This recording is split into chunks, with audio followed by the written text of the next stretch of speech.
Shalom bien-aimés dans le Seigneur, soyez les bienvenus dans notre émission Chronique Pastorale. Une émission chrétienne qui a pour mission d'édifier le corps du Christ, d'encourager la foi, mais aussi de partager ce que Dieu fait au travers de ses serviteurs dans le monde entier. Aujourd'hui, nous avons un réel plaisir et une grâce de recevoir un homme de Dieu que le Seigneur utilise puissamment dans le miracle, guérison et la restauration des vies. Il est apôtre du Seigneur. Bienvenue, apôtre. Merci beaucoup, Papa Exaucé. Papa, vous allez bien? Dieu nous fait grâce et vous-même. Et Dieu aussi me fait bien, papa.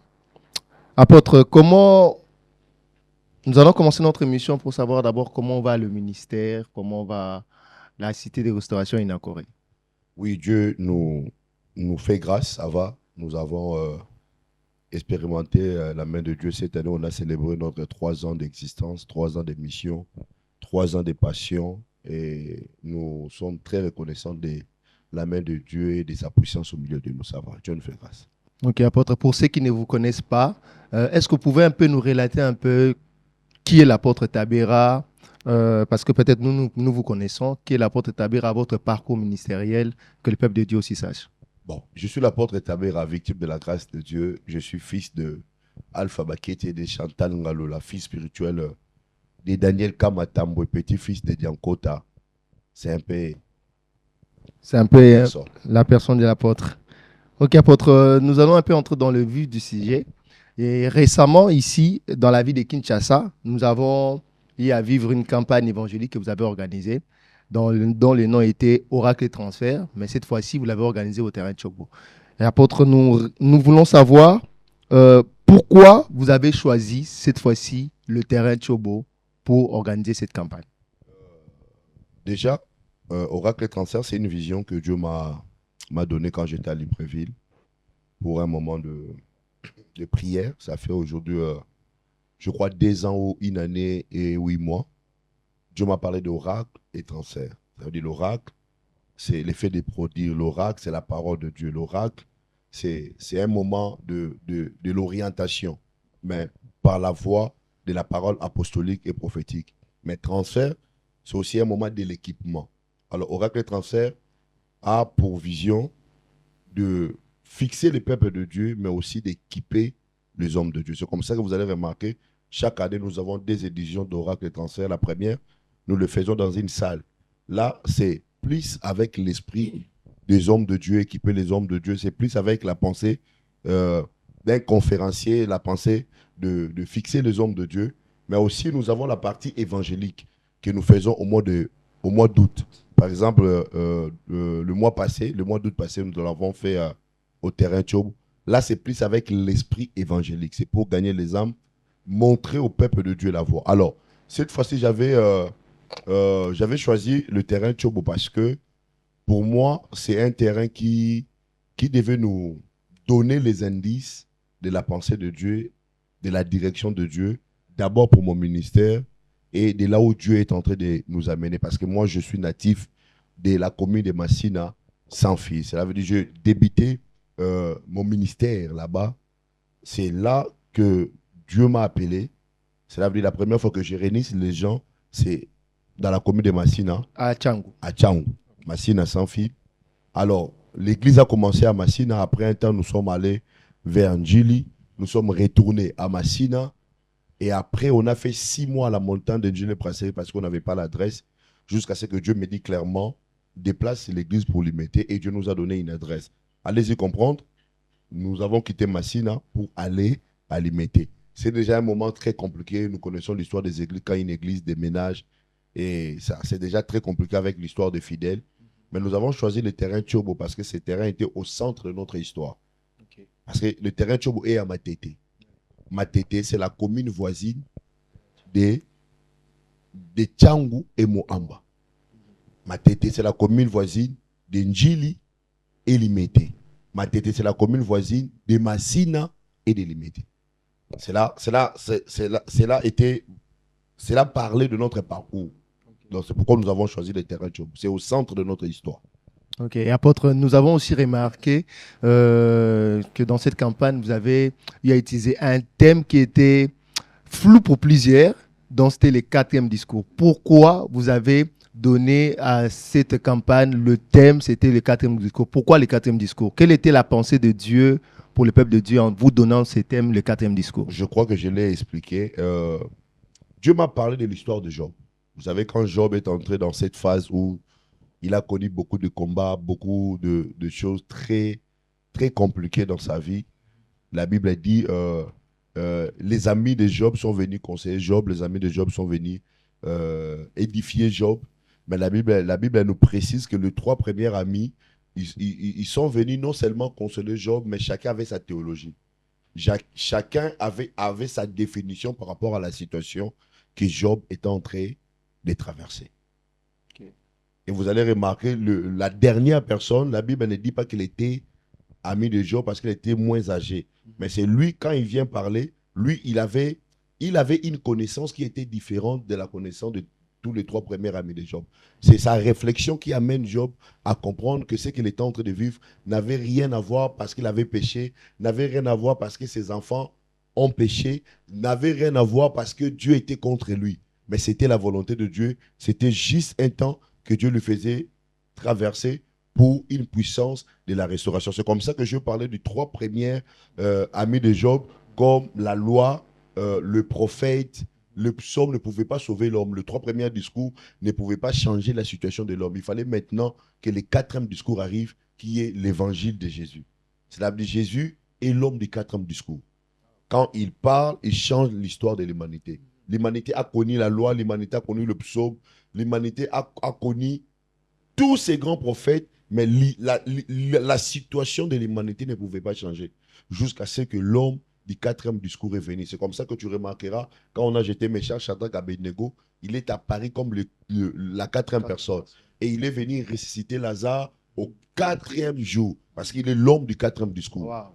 Parce que je considère que quand Lazare est mort, le premier jour, deuxième, troisième, tout le monde disait mes condoléances, tout le monde était là pour compatir avec la famille. Mais quand Jésus est venu comme le quatrième homme, la quatrième personne, l'homme du quatrième discours, lui n'est pas venu dire mes condoléances, lui est venu ressusciter Lazare. Jésus est l'homme du quatrième discours. Quand il part, il change l'histoire de l'humanité. Wow. Donc Jésus comme le quatrième. C'est lui l'homme du quatrième discours. Lui l'homme du quatrième discours. Oh wow. C'est merveilleux. Amen. Et apôtre, il y a eu de miracles qui se sont passés. Nous avons vu les images au travers de votre page aussi. Nous avons vu des images de miracles, des gens qui ont été guéris, des paralytiques qui ont marché. Comment vous avez vécu ces moments? C'est un moment extraordinaire. C'est un moment extraordinaire. Aussi, ceux qui nous connaissent, ceux qui visitent notre église, ce n'est pas pour la première fois que nous voyons Dieu guérir les gens. Mais à chaque fois que Dieu le fait, nous sommes toujours choqués. Par exemple, pendant notre programme de campagne, il y a une maman qui est venue, elle venait du côté de 24, Lingwala. Elle a fait 1 année et 6 mois qu'elle ne pouvait pas marcher. Et sur place, elle a marché. On avait aussi une maman, elle a fait 1 année qu'elle avait un problème avec sa jambe. D'ailleurs, c'est sa fille qui a invité sa maman parce que sa fille prie avec nous. Maman Stéphie, que je salue. Donc, c'est la maman, l'une des mamans de l'église. Okay. La maman a été guérie. On a reçu un camp d'un enfant qui depuis qu'il est né, il ne sait pas parler. L'enfant avait, je crois, 13 ans ou 14 ans. Sur place, il a parlé. En fait, Dieu nous avait promis sa présence. Dieu nous avait promis qu'il sera au milieu de nous. J'ai compris avec le Seigneur, quand il donne une vision, lui-même devient la provision de cette vision.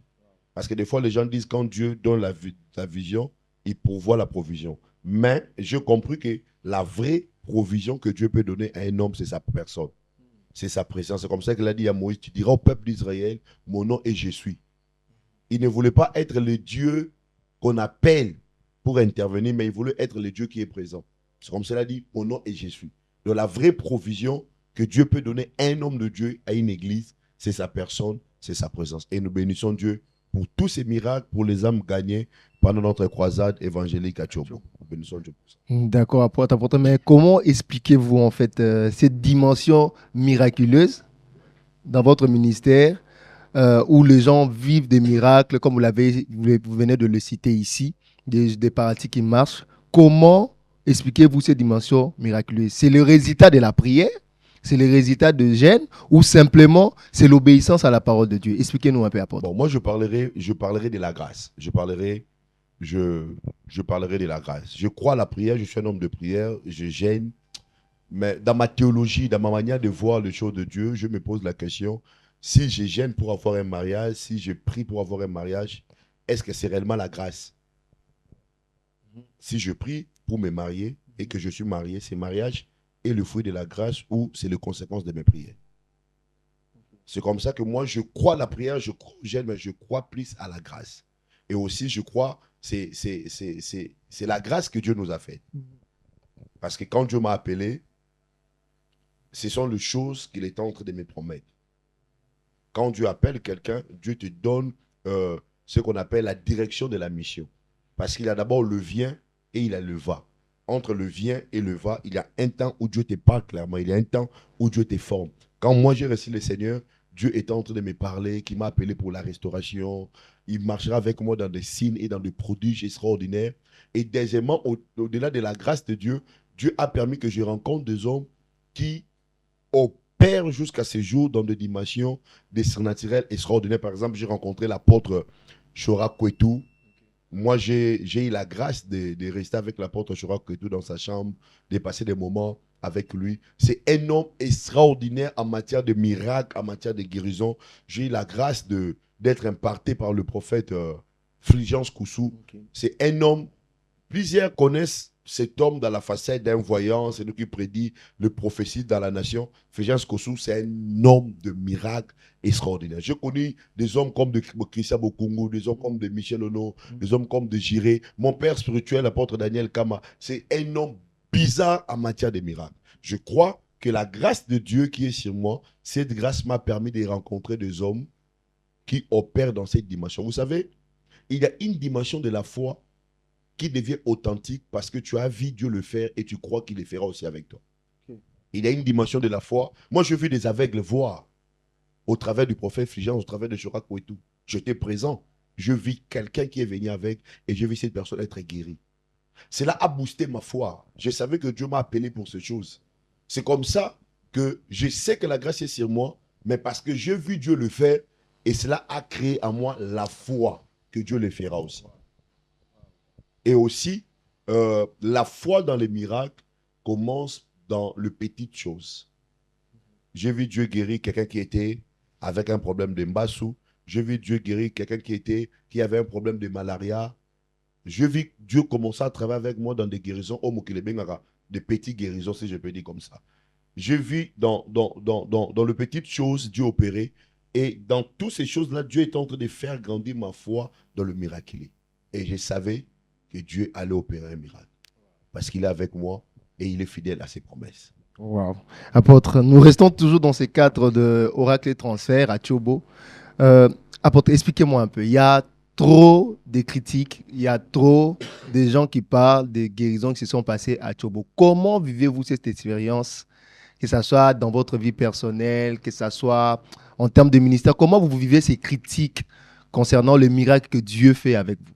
En fait, moi, je bénis Dieu pour ma vie. C'est l'une des questions que ma femme m'a toujours posée. Je bénis Dieu.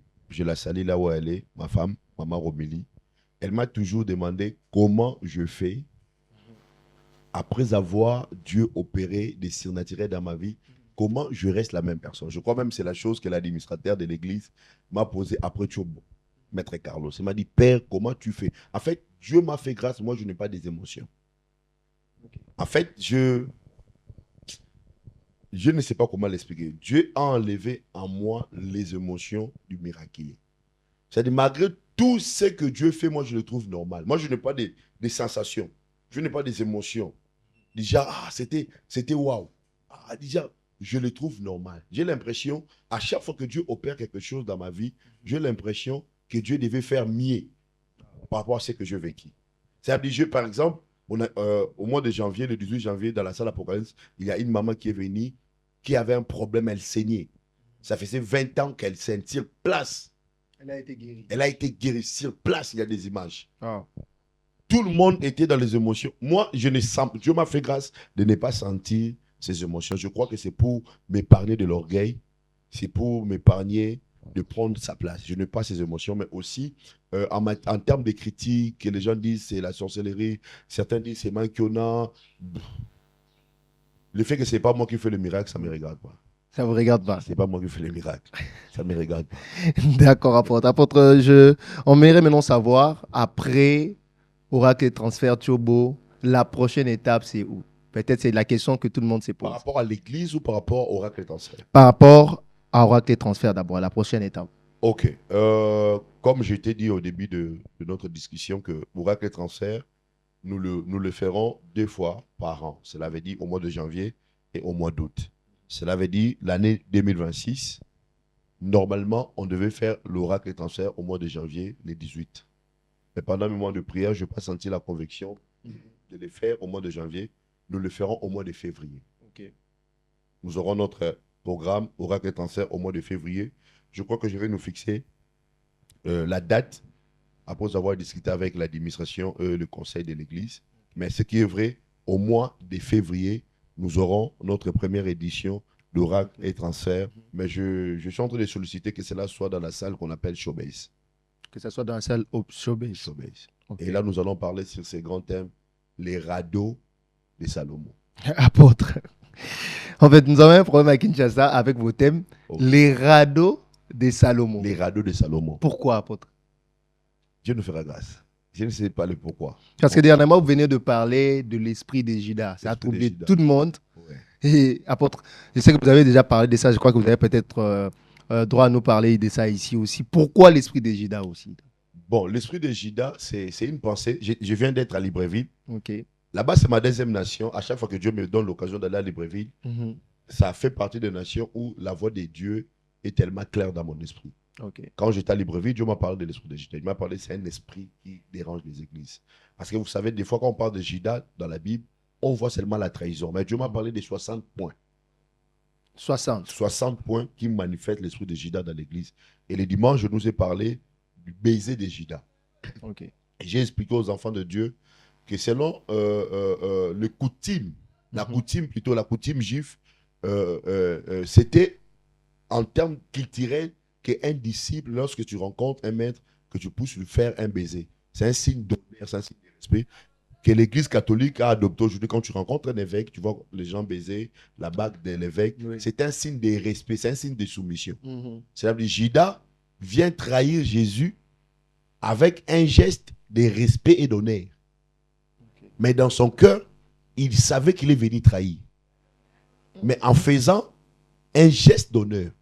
C'est comme ça que Dieu m'a dit, dans l'église, nous avons aujourd'hui des gens qui ont l'esprit de Judas, qui glorifient Dieu, qui ont l'honneur, qui célèbrent ce que Dieu fait dans la bouche, mais dans leur cœur. Ils sont animés déjà par l'esprit de Judas. C'est comme ça que tu peux voir quelqu'un dire, mon père, my father, my father. Ça, c'est l'honneur de la bouche, c'est un baiser de Judas. Mais dans son cœur, il est capable de trahir. Okay. Nous sommes entourés de hommes et de frères qui peuvent te célébrer, qui peuvent te dire, nous sommes contents pour ton mariage. C'est un baiser. Dans la bouche, ils libèrent la parole d'honneur, mais dans leur cœur, tu es déjà mort. C'est comme ça que Jésus dit à Judas, fais ce que tu es venu faire, mon ami. C'est comme ça que j'ai expliqué aux enfants de Dieu que quand tu remarques quelqu'un avec un esprit de Judas, toi continue à l'appeler mon ami. Jésus savait que Judas est venu lui trahir. Il a dit, fais ce que tu es venu faire, mon ami. Et je les ai conseillés. Vous allez remarquer, dans la vie de Jésus, Jésus a fait tout avec Judas. Judas a même chassé les démons. C'est comme ça que j'ai entendu les gens dire qu'un homme de Dieu qui ne chasse pas les démons, c'est un signe que c'est un faux pasteur. Là, on se trompe. Parce que dans la Bible, Judas aussi a chassé les démons. Mais il était animé par un esprit mauvais. Le fait de chasser un démon, ce n'est pas un signe d'être un vrai homme de Dieu ou d'avoir un bon cœur. Mais vous allez remarquer, il y a une chose que Jésus n'a pas fait avec Judas. Jésus n'a pas pris la Sainte Seine avec Judas. Okay. Le vin et le pain. C'est comme ça que je conseillais les enfants de Dieu en leur disant, quand tu remarques quelqu'un avec un esprit de Judas, ne lui donne pas ton vin et ne lui donne pas ton pain. Pourquoi? Parce que le vin part de la joie et le pain part de la vie. Cela veut dire, avec Judas, on ne partage pas des moments de joie. Parce que généralement, les gens disent que les hommes sont faibles lorsqu'ils traversent des moments durs. Non, on se trompe.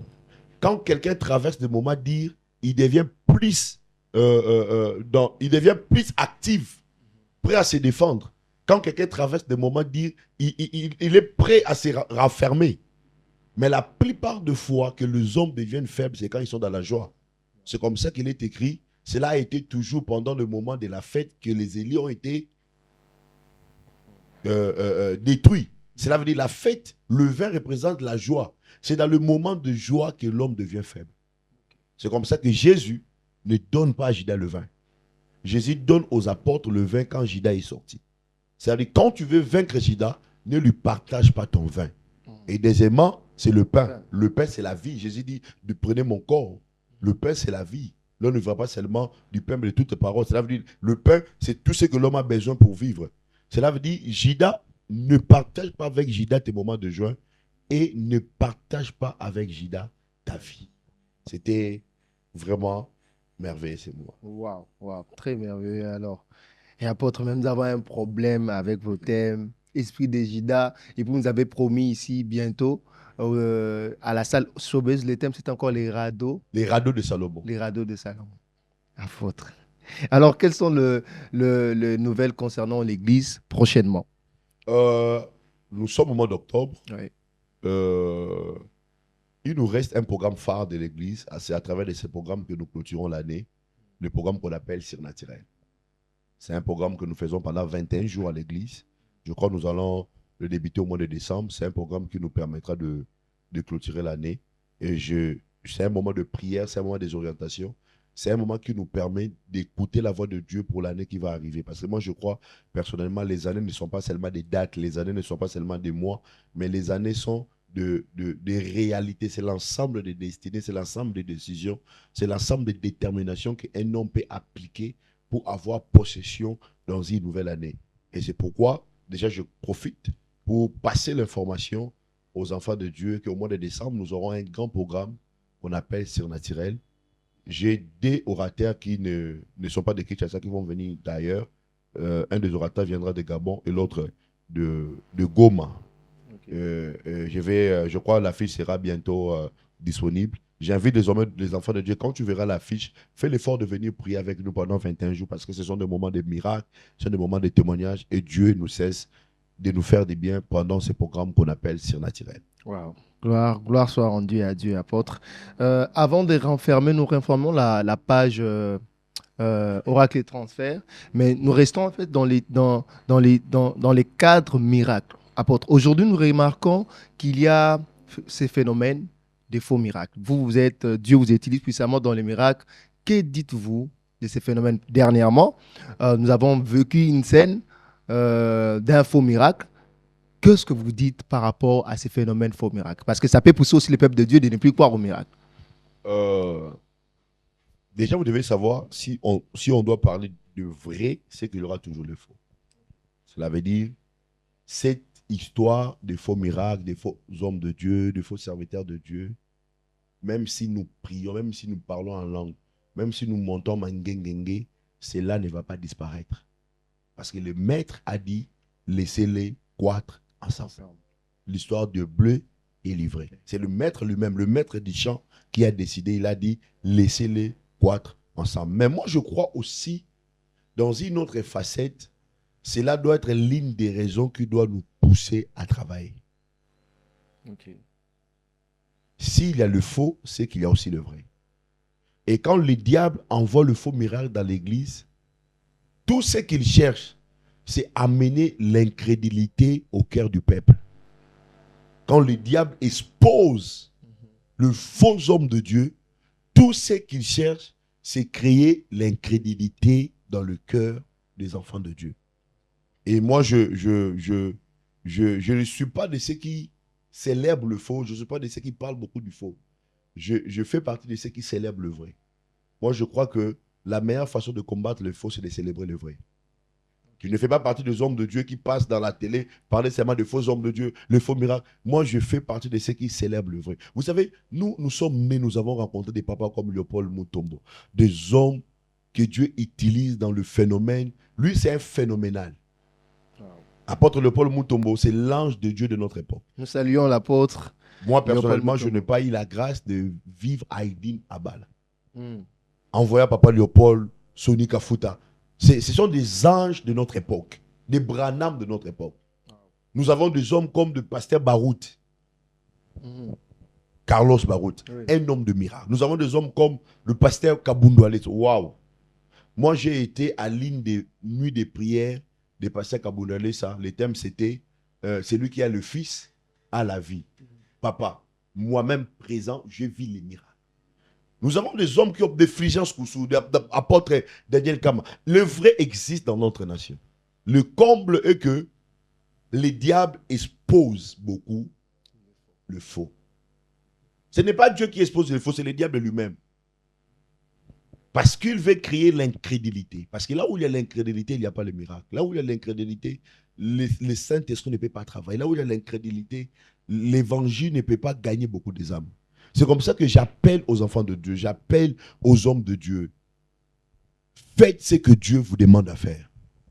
Nous sommes dans un temps où le diable est en train d'exposer. Remarquez, le maître dit laissez-le croître ensemble. C'est au temps de la moisson qu'on va séparer. Or, quand on parle de la moisson, on parle de la maturité. Cela veut dire la différence entre le faux et le vrai, ça sera au niveau de la maturité. C'est comme ça que l'évangile est appelé à grandir. Les hommes de Dieu sont appelés à grandir. Dieu nous appelle à atteindre la maturité. Dieu nous appelle à atteindre le sommet. Il est écrit à notre sujet, mon serviteur s'élèvera, il montera et il sera haut placé. Cela veut dire nous sommes appelés à monter et être haut placé. Je encourage aux hommes de Dieu, je encourage aux servants de Dieu de travailler, de gagner les âmes. Jésus est Dieu et le vrai miracle existe. Wow, le vrai miracle existe. D'accord, apôtre. Nous entrons aussi encore dans ce contexte. Moi-même aussi, de soi, j'ai reçu des prophéties. Jusqu'à aujourd'hui, on n'a jamais vécu cela. Que dites-vous des miracles non accomplis? Et le peuple de Dieu est fatigué. Des prophéties, voilà. Écoute une prophétie. Des prophéties non accomplies. En fait, je vais te dire quelque chose. Dans ma théologie, dans ma compréhension, avec le Saint-Esprit, j'ai compris qu'il existe des domaines. Il existe le domaine de l'exaucement et le domaine de l'accomplissement. Okay. Le domaine de l'exaucement, c'est le domaine céleste. Le domaine de l'accomplissement, c'est le domaine de la terre. C'est comme ça quand tu lis le livre de Daniel, Daniel prie parce qu'il a remarqué que les années que le prophète Jérémie avait annoncé qu'il devait être les esclaves en Babylone étaient déjà épuisées. Daniel prie. Mais il prie pendant 21 jours. Au 21e jour, l'ange Gabriel apparaît à Daniel. Il dit à Daniel, dès le jour où tu as eu l'idée, pas quand tu as commencé à prier, dès le jour où tu as eu l'idée de prier, Dieu t'avait déjà exaucé. Okay. Donc, Daniel était déjà exaucé. Mais physiquement, il ne voyait pas l'accomplissement de l'exaucement. C'est comme ça que dans la prière de notre Père, Jésus dit, quand vous priez, dites au Père que ta volonté soit faite sur la terre, comme au ciel. C'est-à-dire au ciel, il y a déjà une volonté qui est faite. C'est ça l'exaucement. C'est-à-dire quand l'homme de Dieu passe sur ta vie, il ne te dit pas les choses qu'il invente. En réalité, Dieu te rêve. En fait, en réalité, tout ce que nous prophétisons, ce sont des volontés qui est déjà exaucées dans le ciel pour quelqu'un. Par exemple, je donne l'exemple juste. Dieu me dit, par exemple, tu vas te marier dans telle année, Dieu va te lever. Ce que j'ai dit, ce ne sont pas des choses que j'ai inventées. Ce ne sont pas des choses que Dieu va créer dans ta vie. Ce sont des choses que Dieu a déjà accomplies. C'est la volonté qui s'est faite dans le ciel.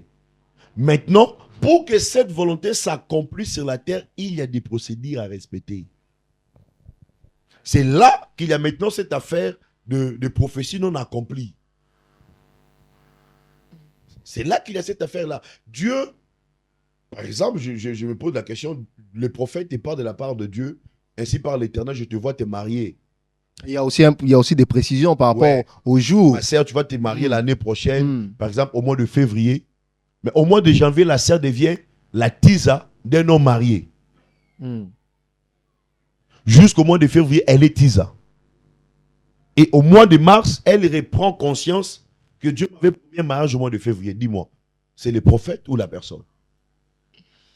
Je crois que nous avons la responsabilité de travailler, de prier, de marcher dans la voie de Dieu afin que nous vivons ce que Dieu nous a promis. En réalité, tout ce que Dieu nous promet est dans sa voie.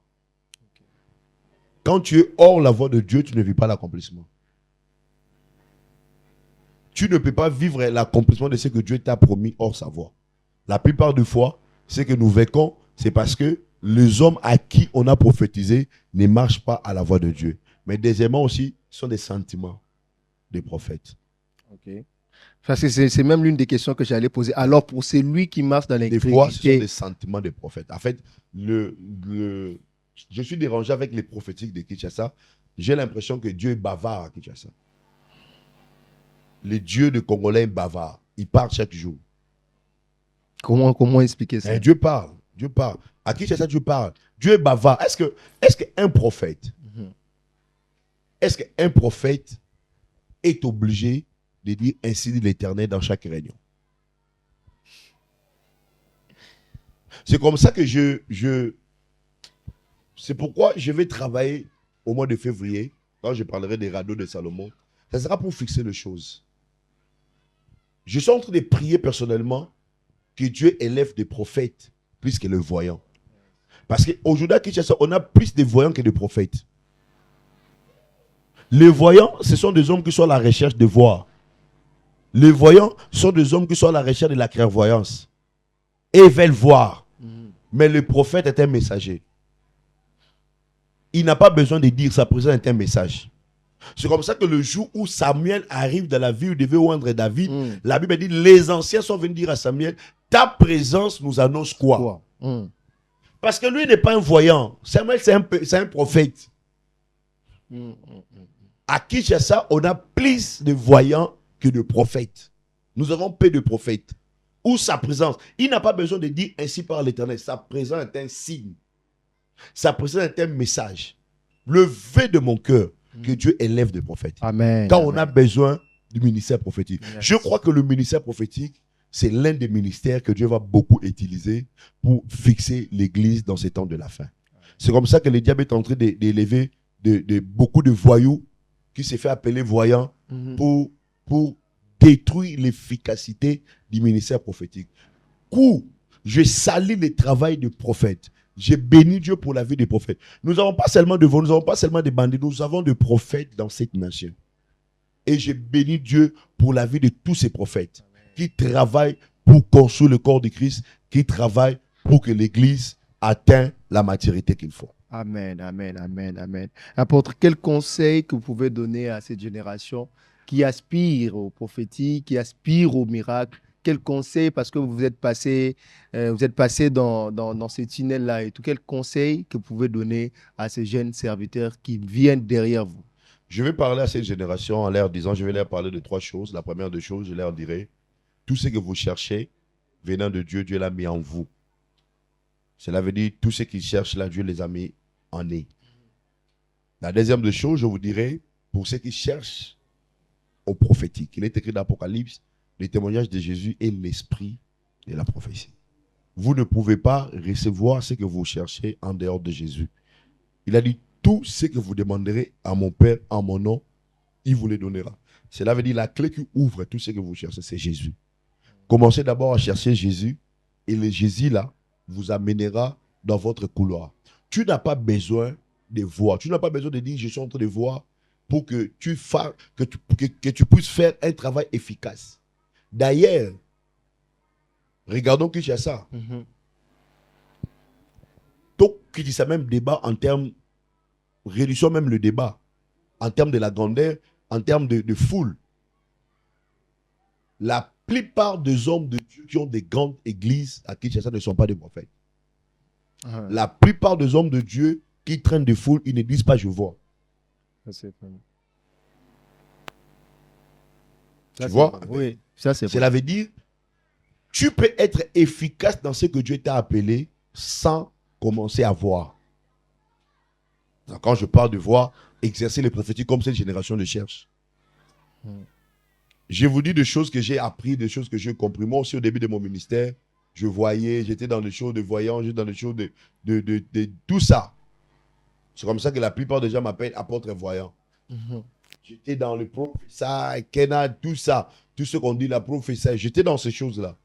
Mais je compris. Je vois jusqu'à ce jour. Mais je compris que je suis un nous tous. Je suis un message. Je suis apôtre.